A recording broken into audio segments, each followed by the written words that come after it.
namatay ang lola namin, iniwan niya sa amin ang lumang bahay sa probinsya. Luma na ito, may kahoy na sahig na laging umugong at makapal na alikabok sa bawat sulok.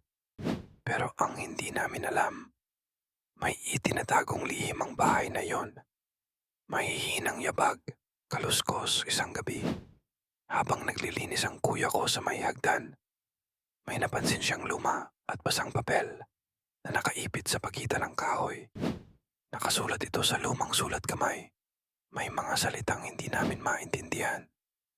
Sa ngalan ng dilim, manatili ka sa ilalim. Huwag mong gisingin ang natutulog. Nagkipit balikat lang si kuya. Hinukay niya ang bahagi ng sahig sa ilalim ng hagdan. At doon niya nakita isang garapon na may laman na buhok, kuko, at itim na tela na may dugo. Basag na garapon, biglang ihip ng hangin pagkabukas niya nito. Bumigat ang hangin sa buong bahay.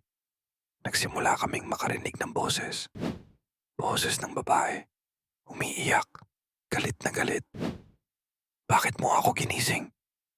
Malakas na sigaw ng babae. Biglang tunog ng nahuhulog na gamit sunod-sunod ang kababalaghan. Bigla na lang nawawala ang mga gamit.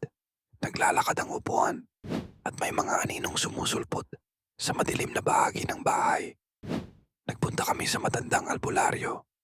Sabi niya, may orasyong ibinaon sa ilalim ng hagdan para ikulong ang isang masamang espiritu.